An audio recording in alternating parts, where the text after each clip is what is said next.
Assalamualaikum warahmatullahi wabarakatuh. Nahmaduhu wa nusalli wa nusallimu ala rasulihil karim wa ala alihi wa sahbihi ajma'in, amma ba'd. Bismillahirrahmanirrahim. Fadilah tabligh. An Abi Hurairah anhu qala Rasulullah sallallahu alaihi wasallam, idza adamat ummati dunya nujat minha haibatul Islam, wa idza tarakat amra bil ma'ruf wan nahya 'anil munkar hurimat barakatul wahyi, wa idza tasabat ummati saqatat min ainillah kada Fidr anil Hakim wa Tirmidzi. Dari Abu Hurairah anhu berkata, Rasulullah SAW bersabda, apabila umatku sudah mengagungkan dunia, maka akan terjabut dari mereka kehebatan Islam, dan apabila mereka meninggalkan amar ma'ruf munkar, maka mereka akan terhalang dari keberkahan wahyu. Dan apabila umatku saling menghina, maka jatuhlah mereka dari pandangan Allah. Hadis Hakim dan Tirmidzi dari kitab Durrul Mansur. Banyak orang yang berusaha agar umat Islam dan Islam menjadi jaya, tetapi usaha-usaha mereka ternyata menuju kegagalan.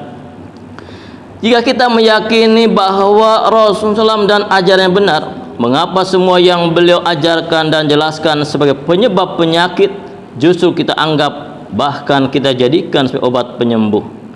Nabi SAW bersabda, tidak sempurna iman seorang di antaramu sehingga hawa nafsumu disandarkan pada agama yang aku bawa.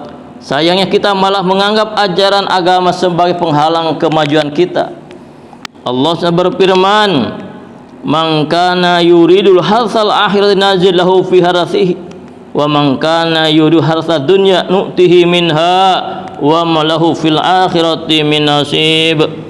Barang siapa menginginkan keuntungan akhirat, akan kami tambah keuntungan baginya, dan barang siapa menginginkan keuntungan dunia, maka kami berikan kepadanya keuntungan dunia dan tidak ada bagian baginya di akhirat. Quran Surat As-Surah ayat 20. Hadis nyatakan seorang muslim yang menumpukan hasratnya kepada akhirat, maka Allah akan memasukkan rasa kaya ke dalam hatinya. Dunia menjadi hina baginya dan ia akan datang sendiri kepadanya. Barang siapa menginginkan dunia, ia akan diliputi kesusahan dan bencana, tapi ia tidak akan menerima melebihi apa yang seharusnya ia terima. Kemudian setelah membaca ayat di atas, Nabi bersabda, Allah berfirman, wahai manusia, luangkanlah dirimu untuk menyembahku, sembahlah aku, niscaya akan aku lapangkan dadamu dari kekhawatiran dan aku hapuskan kemiskinanmu. Jika tidak, niscaya akan aku penuhi hatimu dengan kegelisahan dan aku tidak akan menghilangkan kemiskinanmu. Demikianlah petunjuk Allah dan Rasulnya. Namun sangat disayangkan kita menganggap bahwa keterbelakangan kita adalah karena jalan yang kita tempuh untuk maju dirintangi oleh para ulama. Tidakkah kita memikirkannya? Marilah kita memperhatikan, seandainya para ulama itu orang yang loba dunia, tentu kemajuan kita pun akan menguntungkan mereka, sebab kita menyangka bahwa rezeki mereka berasal dari kita. Berarti semakin luas dan terbuka keduniaan kita, maka semakin banyak yang mereka dapatkan. Nah, bila demikian keadaannya dan mereka masih menentang kita, tentu ada sebab lain yang memaksa mereka sehingga mereka mengorbankan keuntungan mereka sendiri, memisahkan diri dari pendidik dan penyantun seperti kita, serta merusak dunia mereka sendiri. Bimbingan kepada kita akan menjadi rusak dan kita pun akan rusak.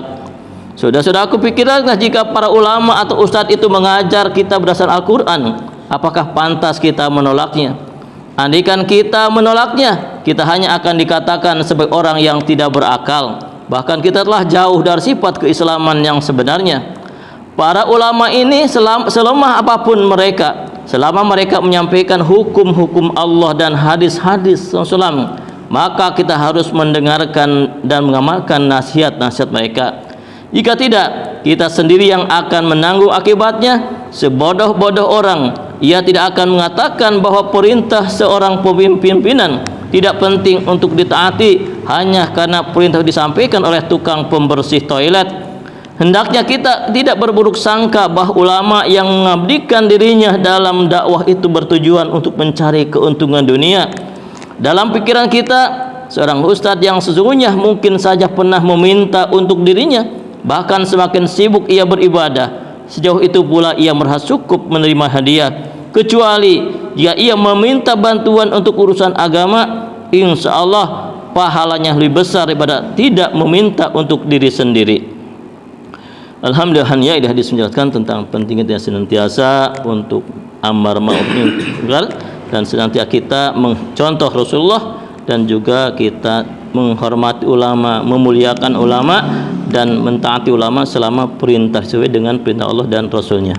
Mudah-mudahan niat amal dan sampaikan insyaallah. Dan insyaallah atas pentingnya perkara ini kami nanti 4:30 akan belajar silaturahmi ke rumah-rumah untuk menyampaikan tentang pentingnya kalimat la ilaha illallah dan pentingnya untuk memakmurkan masjid. Insyaallah semua ambil bang insyaallah. Subhanakallahumma wa bihamdika asyhadu an la ilaha illa anta astaghfiruka wa atubu ilaik. Assalamualaikum warahmatullahi wabarakatuh.